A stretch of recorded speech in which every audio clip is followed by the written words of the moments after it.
Na Vila Belmiro caíram 3 raios. Um é o Pelé, o outro eu trouxe para você, que é o Robinho. E agora eu estou trazendo o 3º raio, chama-se Neymar. Eu ligava a minha TV, eu via Neymar. Eu saía na rua com o meu carro, eu via Neymar. E o meu celular era Neymar, internet era Neymar. Quando ele foi pro PSG, é o sonho dele, decisão dele. Ele resolveu mudar.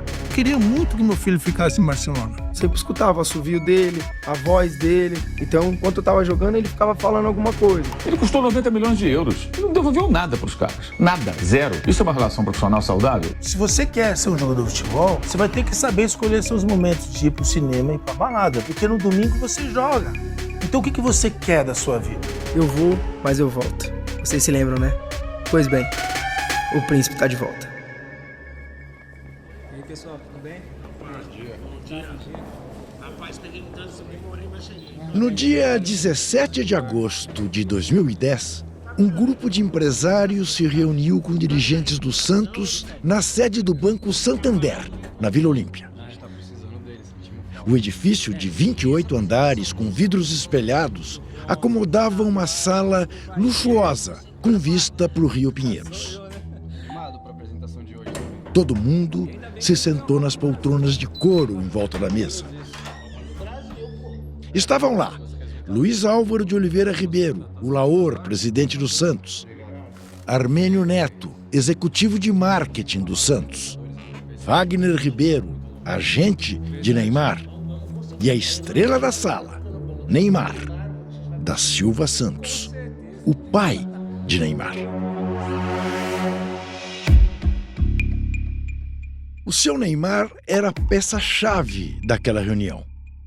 Mimado por todos os dirigentes do Santos, ele precisava estar convencido de que o Peixe poderia transformar o seu filho no novo ídolo que o Brasil desejava.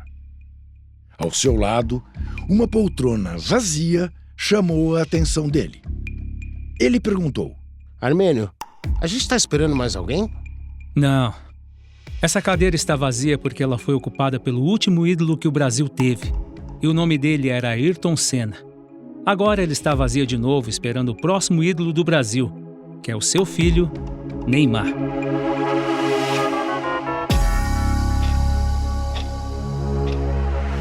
O encontro no prédio do Santander era mais que uma reunião de negócios.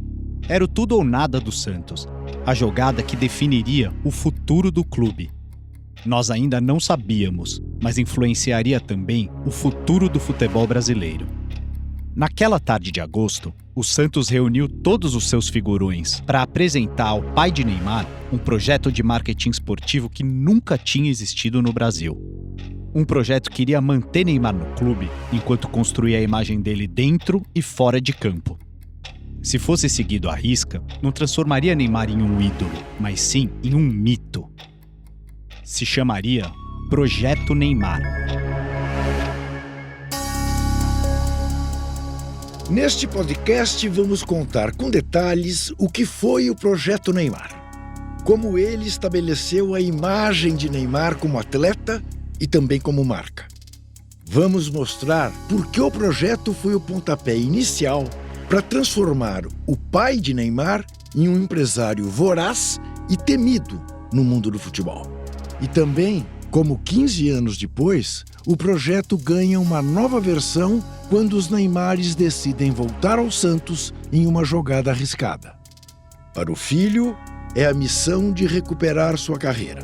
Para o pai, a de testar o tamanho do seu poder como empresário, restaurando a glória de um Santos que acaba de voltar da 2ª divisão. Para nos ajudar a contar melhor essa história, os e-mails, as trocas de mensagens e as conversas dos nossos personagens vão ganhar vida na voz de atores, como o diálogo entre Neymar pai e Armênio Neto, que você acabou de ouvir. Eu sou Pedro Lopes, repórter do Núcleo de Reportagens Especiais do UOL. Cubro a família Neymar desde 2012. Durante boa parte desses anos, eu mantive uma boa relação com o Neymar pai. Fui algumas vezes ao seu escritório em Santos e visitei um Instituto Neymar Júnior na Praia Grande a convite dele. Desses encontros, o que não sai da minha memória é o celular dourado e o caráter, digamos, obstinado do pai de Neymar. O aparelho, que não parava de tocar, exigia que ele tomasse decisões sobre as dezenas de campanhas, contratos e negócios envolvendo o filho. Enquanto isso, ele me contava que jamais permitiria que sua família retornasse à pobreza. Para mim, sempre foi muito claro que o seu Neymar é um cara que toma decisões em prol de si mesmo e da sua família, a qualquer custo. Nesses 13 anos, eu reuni mais de 6.000 páginas de documentos e entrevistas que mostram em detalhes os aspectos mais íntimos e desconhecidos da carreira do craque. Um acervo inédito que revela como Neymar Júnior virou uma máquina de fazer gols e dinheiro. E como por trás de todos os troféus, milhões na conta e polêmicas, estava um piloto que conduziu seu filho ao estrelato. Eu sou Juca Kfouri, colunista do UOL e jornalista há mais de 50 anos.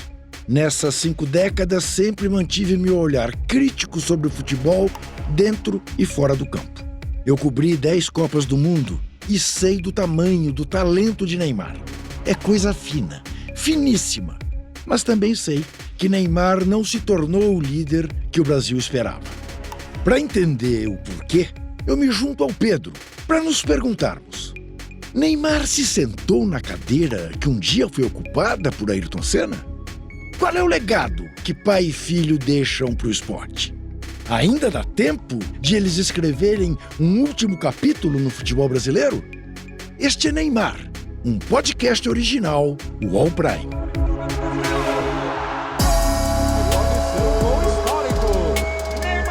Você tem uma facilidade de driblar. Neymar ajeitou de bicicleta. Só por essa não. Neymar tem se envolvido em confusão nas últimas semanas. Neymar hoje é um garoto sorridente, alegre, feliz. Episódio 1. Projeto Neymar. A reunião de apresentação do Projeto Neymar teve uma ausência marcante. O próprio Neymar não estava presente. A desculpa pela ausência era a pouca idade. Na época, ele tinha 18 anos. O fato é que esse comportamento do Neymar não mudou à medida em que ele envelheceu. Até hoje, é comum que o jogador fique ausente de muitas conversas sobre a sua carreira e sobre a sua imagem. Durante os anos que eu dediquei a acompanhar a carreira de Neymar, eu colecionei documentos, entrevistas e também desafetos. Criei vínculos com pessoas que foram e são próximas de Neymar. É impossível contar a história do Neymar e do Neymar pai sem entrevistar o Eduardo Musa. O Musa é especialista em marketing e foi um dos profissionais escolhidos pelo Santos para conduzir o projeto Neymar. Pouco tempo depois, ele se tornou braço direito do pai do Neymar na gestão da marca do filho.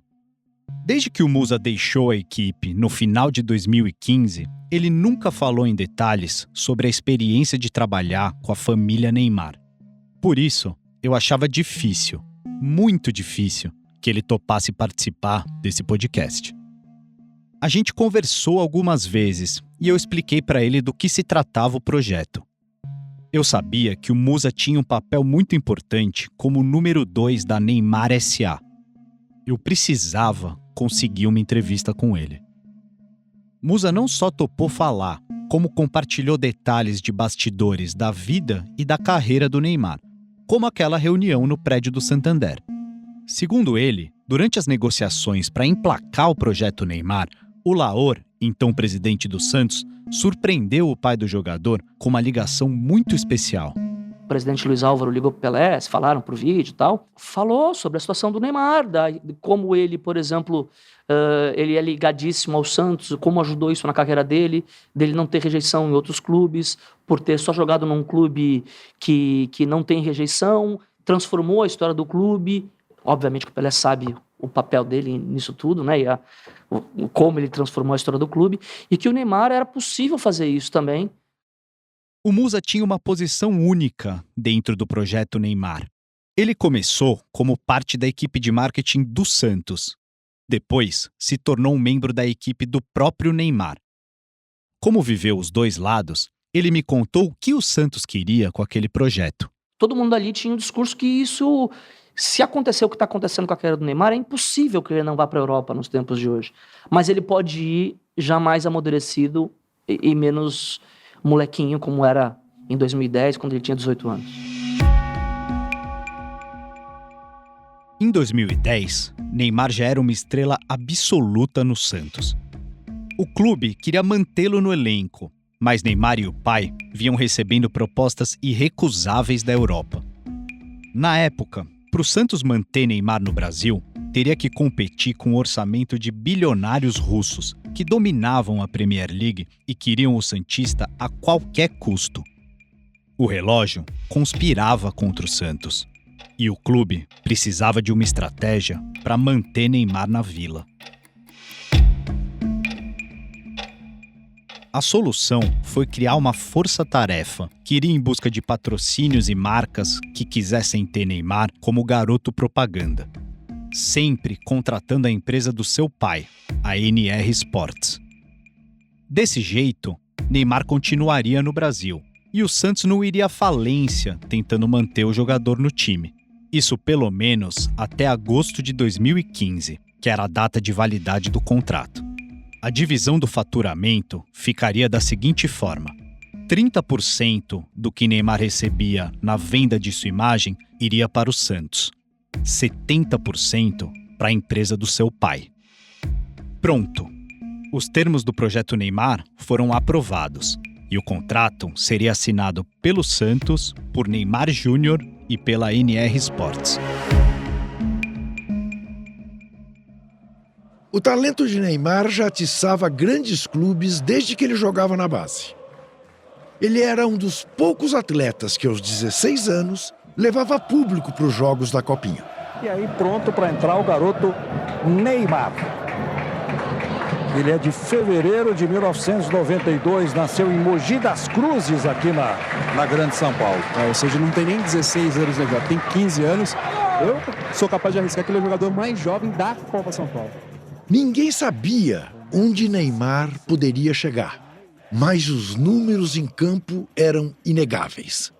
O Brasil estava diante de um dos maiores craques desde a era Pelé. Quando se tornou profissional, em 2009, era difícil imaginar que Neymar ficasse muito mais tempo no Santos. E o assédio europeu só aumentava, como o Musa contou pra gente. A primeira proposta que chegou no clube foi do West Ham. E depois as conversas muito fortes sobre o Chelsea, na verdade, inclusive, nem fazer proposta, pagar multa e levar. A multa que os ingleses teriam de pagar para levar Neymar do Santos era de 35 milhões de euros. Depois que o jogador assinou o projeto Neymar, o valor subiu para 45 milhões.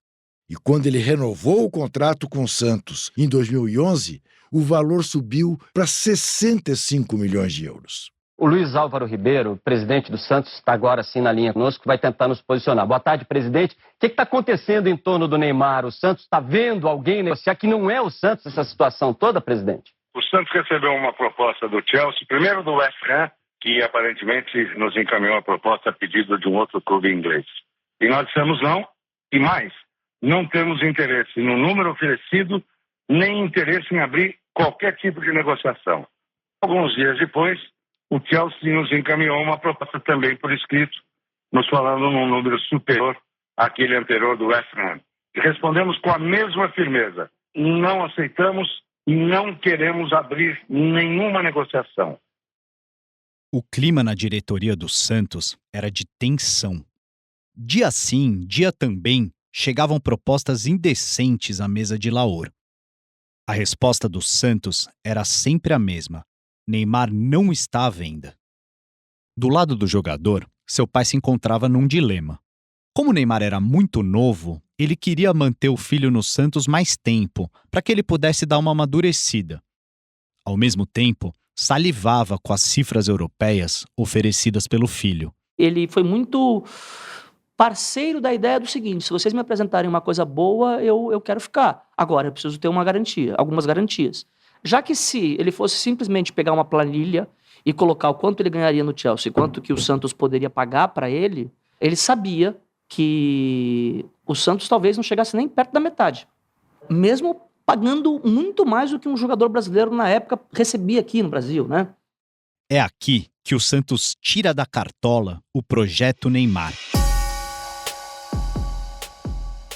O documento, organizado em um PowerPoint de 14 slides, nunca teve seu conteúdo publicado. Até hoje. Já no primeiro slide, uma introdução épica. Vamos para a apresentação. O Brasil não tem ídolos como antes. Pessoas que nos dão orgulho, que são amadas, adoradas e que principalmente inspiram outras pessoas.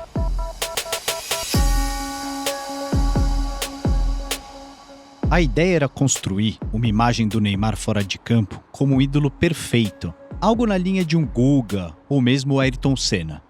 Para isso, buscaram referências que não se limitavam apenas ao Brasil. Em um outro slide, nomes como Pelé, Michael Jordan, Tiger Woods, Maradona, Bernardinho e David Beckham eram exemplos a serem seguidos. A escolha desses ídolos não era casual. O projeto Neymar absorveu o melhor e o pior dessas carreiras para moldar uma criatura supostamente perfeita, que seria Neymar. Ou, como o próprio projeto profetiza, não ser apenas o melhor do mundo, ser o maior do mundo. Um mito.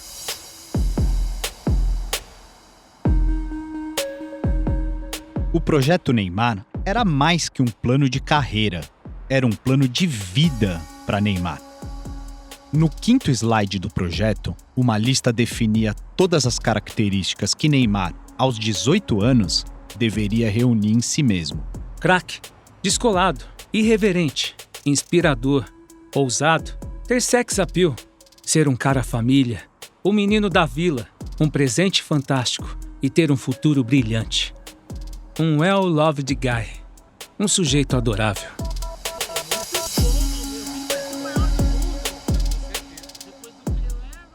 Sem querer, o projeto Neymar também plantou a semente de uma figura que viria a ser mundialmente conhecida. O seu pai, Neymar da Silva Santos. Foi o projeto que estabeleceu a base da gestão de carreira de Neymar. Ali, o modelo estava definido da seguinte maneira. Os direitos de imagem seriam negociados no mercado pela NR Sports, tendo como CEO o pai de Neymar. O documento previa uma capacitação acadêmica para o pai do jogador, mas não foi bem isso que aconteceu. Ele entendia que, para crescer, precisaria ir por conta própria em busca de acessos muito mais valiosos, como conta Musa. Ele teve acesso, por exemplo, o comitê de gestão naquela época do Santos era formado por sumidades do mercado financeiro, por grandes empresários, e ele teve acesso a essas pessoas em conversas, em ligações, em reuniões, e que, obviamente, isso, você querendo ou não, te engrandece e te acrescenta muito. Mas, naquela época, não teve nenhum curso específico. Acho que ele também não faria. O projeto Neymar consolidava o pai do jogador como seu empresário, uma função que ele já exercia informalmente desde a infância do filho. A diferença é que agora ele teria direito ao status administrativo oficial da função e com privilégios. Parte do dinheiro dos patrocinadores da camisa do Santos, por exemplo, passava a ir direto para o bolso do seu Neymar. Ele também ganharia R$300 mil toda vez que o filho fosse convocado para a Copa América, para as Olimpíadas ou para a Copa do Mundo. E se o Neymar fosse vendido para outro clube, ele receberia 10% de comissão. Além disso, o pai de Neymar cuidaria da imagem do filho junto a marcas gigantes, como Nike, Red Bull e Panasonic, que se associaram não só ao jogador, mas também ao homem que Neymar deveria se tornar. Em 2009 teve a chegada do Ronaldo no Corinthians. Não é igual, mas com um formato de pagamento de uma grande estrela através de imagem. A gente repete mais ou menos a fórmula, o conceito, mas não a fórmula, porque as condições são diferentes. Ronaldo Fenômeno voltou ao Brasil em 2009, ano em que Neymar estreou no profissional.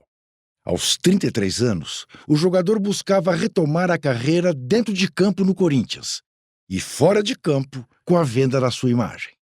Musa e sua equipe se inspiraram em Ronaldo, mas adequaram o modelo de venda de imagem ao de uma jovem promessa de 18 anos. Para Neymar, os resultados deveriam ser pensados a longo prazo. A estratégia deixava os patrocinadores e parceiros do santista expostos a oportunidades, mas também a riscos. E eles seriam sentidos com apenas 30 dias de projeto. Setembro foi um mês agitado para Neymar. No dia 2, o jogador se envolveu numa confusão com um zagueiro do Avaí. No dia 12, ele brigou dentro de campo com jogadores do Ceará. Finalmente, no dia 15, durante uma partida contra o Atlético Goianiense, Neymar protagonizou uma confusão que iria persegui-lo por toda a sua carreira. Mas aos 37 minutos do segundo tempo acontece o que ninguém esperava. Pênalti em Neymar. Ele pega a bola. Léo, um dos jogadores mais respeitados pelo time, traz o recado do técnico Dorival Júnior. Dorival Júnior comandava o Santos à época. Quando Neymar sofreu o pênalti, Dorival escolheu Marcel para bater. Podia não fazer sentido para quem assistia a partida, mas as estatísticas estavam a favor de Dorival. Dos 6 pênaltis cobrados por Neymar no Brasileirão, ele só tinha convertido 3. Marcel bate o pênalti e faz o gol. O capitão Edu Dracena reclama de um gol perdido por Neymar, que explode de novo. Ei, Ney! Ô, Ney! Não há mais diálogo possível com Neymar. Nem o capitão, nem o técnico conseguem evitar a enxurrada de gritos e palavrões. Ô, rapaz! Seu moleque!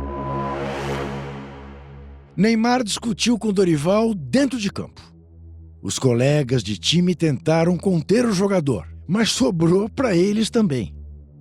Neymar levou a picuinha até o vestiário. No fim do jogo, René Simões, que era técnico do Atlético Goianiense, deu uma entrevista que ficou famosa até para quem não acompanha futebol.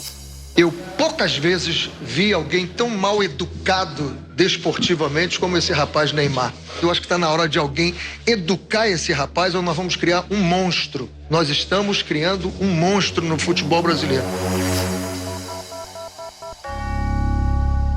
Eu convidei o René para falar sobre o assunto, mas ele recusou.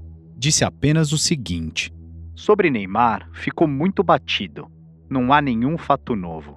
Se um dia eu me encontrar com ele e pudermos conversar, será um fato novo e aí falarei.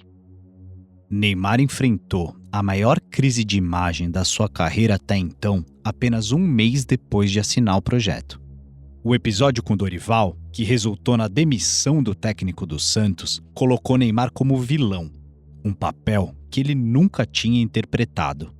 Além de chacoalhar a imagem do well-loved guy, o Neymar ignorou uma cláusula importante do contrato entre ele e o Santos.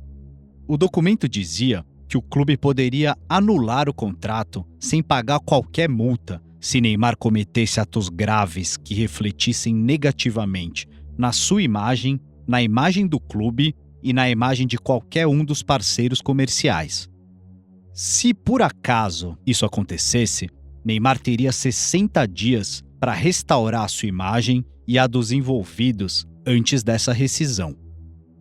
Pela primeira vez, Musa e o pai de Neymar se reuniram para tentar reduzir os danos. Eu decorei 15 de setembro, porque foi o dia que eu fui comunicado que eu seria o gestor do departamento Neymar. Coincidentemente, foi um dia que eu estava meio doente, eu falei, não vou assistir o jogo na Vila, vou assistir de casa esse dia, mas obviamente com tudo que aconteceu eu tive que voltar correndo para a Vila. Talvez tenha sido a primeira ação em conjunto minha e do pai, especificamente, foi a coletiva no dia seguinte, ele pedindo desculpas. Desculpas, não desculpa, acho que é me perdoar, né, pelo episódio de ontem. Complicado pra mim. Tô arrasado, tô muito chateado mesmo com o que houve. Peço desculpa ao Dorival, peço desculpa aos meus companheiros, ao Edu, que é o capitão do time. Peço desculpas pra todos que gostam do Neymar, né, que acham o Neymar como referência. Até pra molecada, eu tô pedindo nem desculpa, né, perdão. que me perdoem pelo que eu fiz, que não é o Neymar que todos costumam ver, não foi o Neymar de ontem. É isso que eu tenho para falar. Eu acho que é pedir perdão a todos os meus companheiros, principalmente a Dorival, a diretoria do Santos, ao presidente e a torcida do Santos. Depois dessa coletiva, Musa se reuniu com Neymar e sua família. Era muito importante que Neymar entendesse que teria que ter muita maturidade para lidar com o tamanho que a sua carreira poderia chegar. Aqui, o Musa novamente. Todo mundo muito triste com a situação, mas ao mesmo tempo sabendo que não era nenhum demônio que estava ali, ou um cara mal educado, ou um cara prepotente, arrogante. Mas sim, um menino que, por N motivos pessoais, profissionais, naquele momento a cabeça deu um tilt ali daquilo. Acho que ele errou, mas acho também que foi muito suflado por tudo aquilo que vinha acontecendo na carreira dele, de renovação e etc. Neymar entendeu, da maneira mais difícil, que qualquer deslize de sua parte poderia pôr tudo a perder. Se a gente não tivesse algum tipo de cuidado, porque sabia que estava baseada as receitas em imagem, o clube que tinha ali o seu maior ativo, sua maior aposta, que também estava baseado em imagem, e tudo isso ia por água abaixo. Mas tanto a direção do Santos quanto a família sabiam que poderiam confiar no Neymar. Mesmo com uma gestão de crise eficiente, essa imagem de menino mimado perseguiu Neymar durante toda a sua carreira. Na época, ele chegou a perder 2 patrocinadores grandes que estavam confirmados dentro do projeto. O terceiro, que era a Red Bull, seguiu com o craque até os dias de hoje. Eu perguntei para o Musa se o episódio na Vila Belmiro chegou a colocar em risco a continuidade do projeto Neymar. A gente fez um projeto todo baseado na imagem do Neymar. Hoje aqui é mais tranquilo você falar, mas se você for lá ver as notícias, ver as matérias, ver tudo aquilo que se falou do Neymar daquele dia 15 de setembro, nos próximos 20, 30 dias, era só pancada, né? Algumas pessoas confiavam, mas a grande maioria começou a marcá-lo como um menino mimadinho, como um menino que só faz o que quer. A gente vai fazer um intervalo e já volta. Janja é uma primeira-dama diferente de tudo que o Brasil já viu. Suas atitudes, discursos e presença fazem com que ela ganhe fãs na mesma intensidade que acumula haters. Desde que entrou na vida de Lula, Janja passou a influenciar as pautas, discursos e agenda do petista. Ela não tem mandato, o que ela foi fazer lá? A Janja já se aproxima do Lula como tiete. Não importa o lado, sempre se fala de Janja. Primeira-dama, Janja. A gente quis entender como, em 2 anos de governo, Janja colecionou polêmicas, juntou inimigos dentro e fora do PT e influenciou decisões-chave no governo. Desvendar a mulher que tem todos os holofotes voltados para si, mas também aquela que já estava no entorno do presidente antes do Brasil conhecer a sua cara e o seu nome. Eu nunca ouvi falar do nome dela. A gente quer descobrir quem foi Rosângela, quem é Janja e aonde ela quer chegar. Eu sou Fabíola Cidral. Eu sou Adriana Negreiros. E este é Janja, um podcast original UOL Prime. Disponível no UOL, no YouTube do UOL Prime e em todas as plataformas de podcast.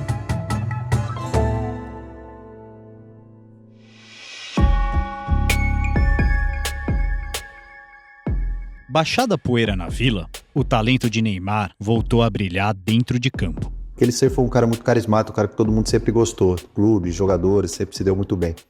Esse é o ex-jogador do Santos e da seleção brasileira, Elano.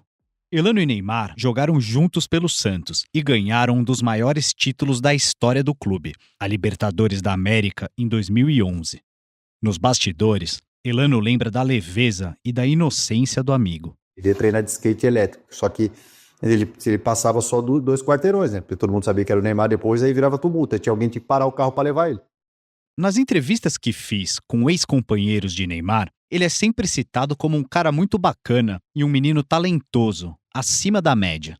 Elano, Iniesta e Lucas Moura contaram bastidores com o craque no Santos, no Barcelona e no PSG. E todos, sem exceção, destacaram a dedicação de Neymar dentro e fora de campo. Quando eu ia fazer bola parada, essas coisas, eu ficava lá com ele. Treino físico, treino técnico, recreativo, tudo que você possa imaginar. Ele fazia 4, 5, 6 gols por treino. Trabalho de contra-ataque, recomposição, um cara que recompunha muito. Taticamente era um cara importante também, porque ele tinha um repertório assim, né, de tanto em velocidade quanto parado de criação absurda, né? E o treinamento, ele era um cara, ele fazia igual, o que ele fazia no jogo, ele fazia no treino. O Elano me recebeu na casa dele, em Valinhos, no interior de São Paulo. Ele já foi jogador e hoje é treinador, comentarista e também gestor esportivo. Então ele já viveu vários lados do futebol. Para quem, como eu, acompanhou ele dentro de campo, sabe que Elano era um cara que fazia um pouquinho de tudo muito bem. Durante a nossa entrevista, ele compartilhou comigo o papel do jogador coadjuvante. Eu acho que o coadjuvante ali é adaptar essa genialidade. Em 2011, assim, por exemplo, quantas vezes saía uma falta e aí o jogo tava uma confusão, ele fazia as mesmas coisas que ele faz hoje. Eu chegava do lado dele, eu abraçava ele, eu falava, ô Magrelo, deixa eu falar um negócio, vai a merda, se você fizer a cagada, você vai nos fuder, porque você que tem que ganhar o jogo pra nós. Mas a gente meio que protegia, o cara ia brigar com ele, a gente ia lá, tirava o cara e falava pra ele, guerreiro, deixa aí. A estratégia trouxe resultados.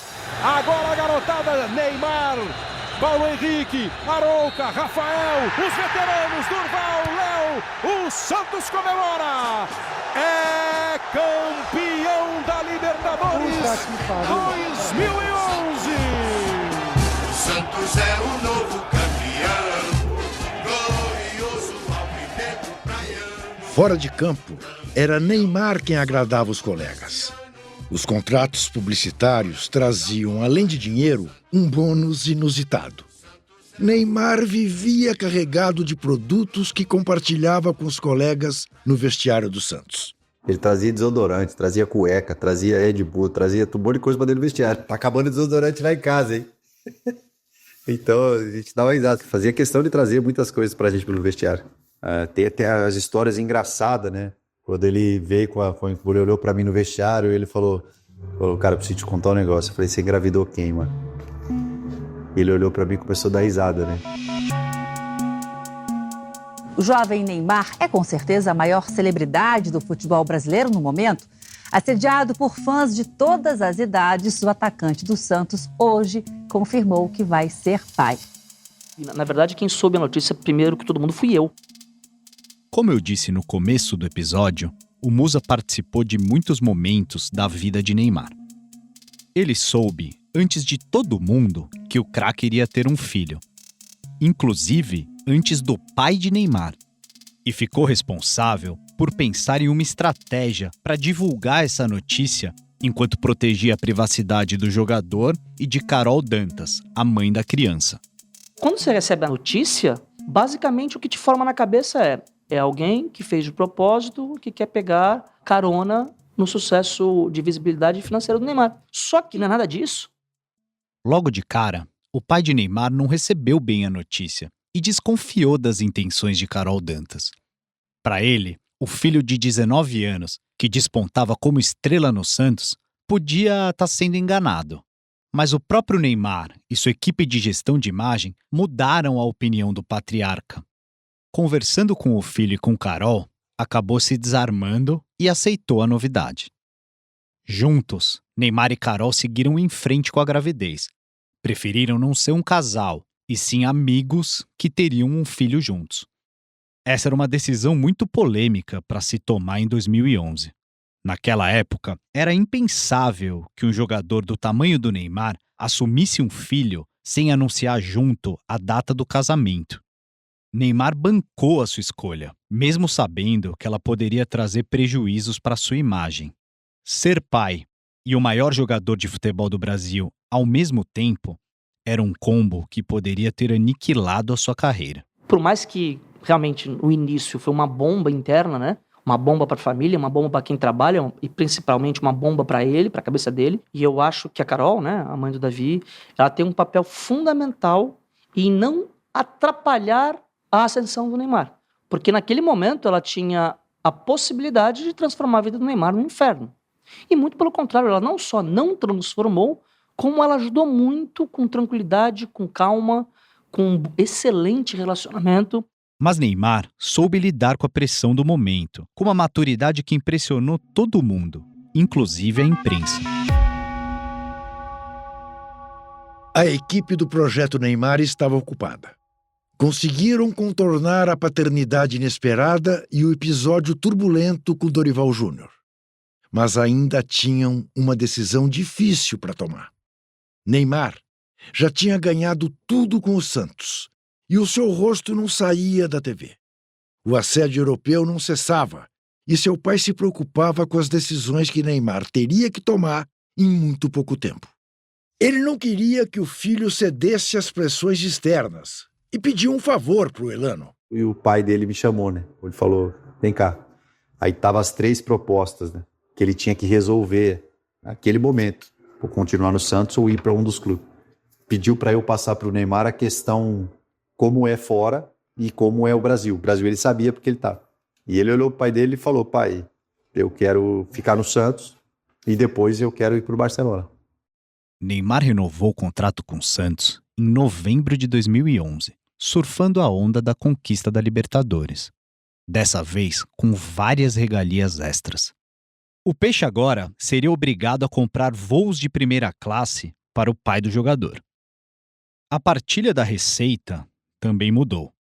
Agora, o pai do Neymar recebia 90% dos ganhos da imagem do filho, enquanto o Santos recebia só 10%. Ele também passava a ter a palavra final nos contratos que iam explorar a imagem de Neymar.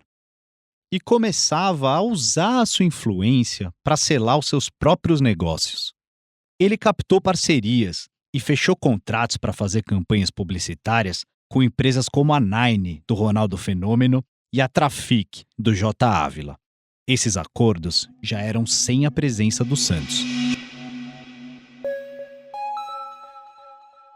Desde o Projeto Neymar e a primeira passagem dele pelo Santos, se passaram 12 anos.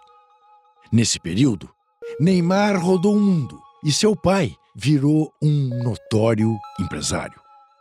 Agora, ambos são recebidos de volta ao Santos como heróis para reeditar o Projeto Neymar, numa versão turbinada dentro e fora de campo, como conta o CEO do Santos, Pedro Martins. Quando o assunto é Neymar, não dá para falar que o Santos não se interessa pelo nível de jogador que ele é, pelo que ele pode representar para a equipe do Santos e pela bela história que ele tem com essa instituição.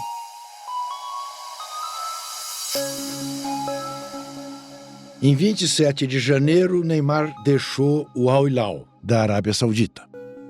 O técnico Jorge Jesus dizia que ele não tinha condições de acompanhar o ritmo da equipe. Neymar não tinha mais mercado na Europa. Então, junto com o pai, decide vir para o Santos. No Brasil, ele não é só ídolo, é também um ativo valioso. Sua volta agitaria não só as arquibancadas, mas as cifras do futebol brasileiro e o bolso do papai.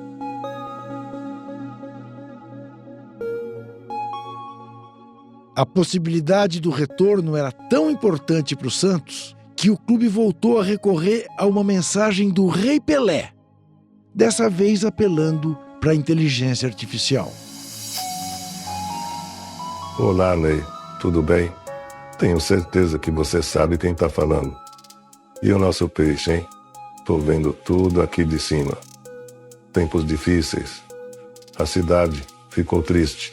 A vila escureceu. Meu trono está vazio. Não só o Santos, mas o Brasil está precisando de você de novo. Ouça o seu coração. Volta para sua casa.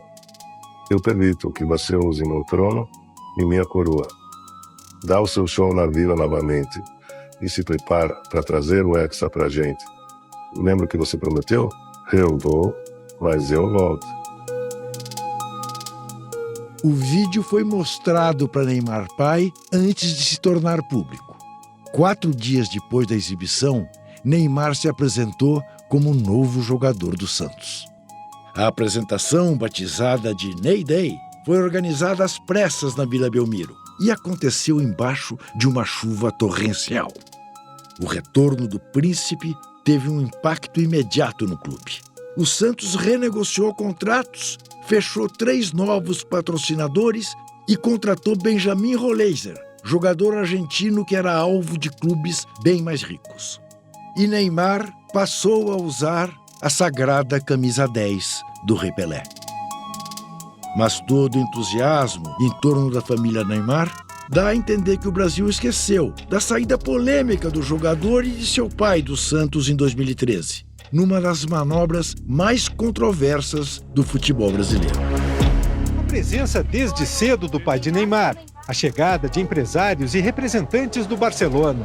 Foi intensa a movimentação no escritório onde o jogador assinou o contrato. O desfecho desta negociação favorável ao Barcelona foi a realização de um sonho para Neymar e uma necessidade para o Santos.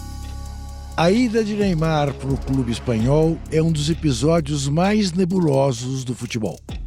Apesar de amadurecida por anos, a venda do jogador se transformou num imbróglio pessoal e jurídico que nós vamos explorar no segundo episódio desse podcast. A transferência do santista para o Barcelona simbolizou a transformação do pai de Neymar de um mero pai de atleta em um empresário implacável.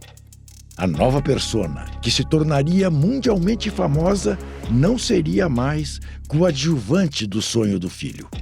Ele agora assumiria o protagonismo nos bastidores do futebol mundial. Seu nome não seria mais Neymar da Silva Santos. Ele agora respondia por Neymar Pai.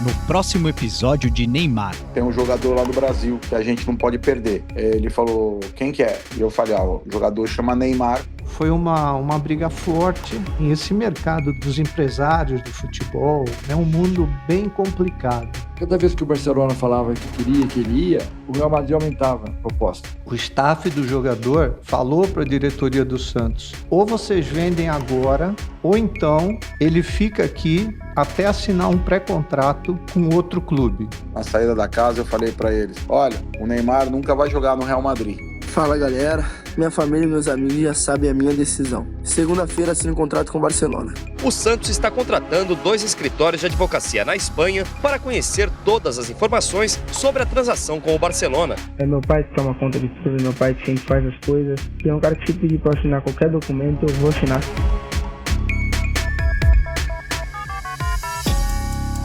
Neymar é um podcast original UOL Prime. A apresentação é de Pedro Lopes e minha, Juca Kfouri.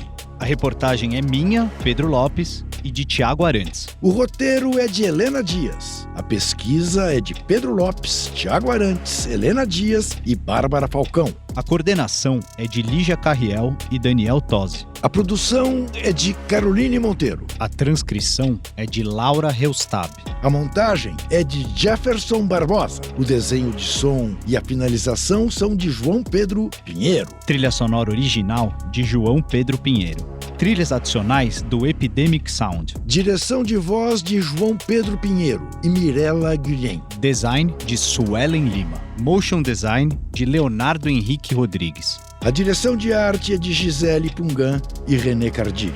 Redes sociais com Vinícius Garcia. Com as vozes de Vini Fazito como Neymar Pai e Marcos Daniel como Armênio Neto. Vozes adicionais de Vini Fazito, Marcos Daniel e Gabriel Andrade. O podcast é um produto de UOL Prime, que tem Diego Assis como gerente-geral de reportagens especiais e Alexandre Jimenez como diretor de reportagem. A supervisão é de Murilo Garavello, diretor de conteúdo do UOL. Este episódio usou áudios do UOL, do Sport TV, da TV Globo, do Santos Futebol Clube, da TNT Sports e da Record TV.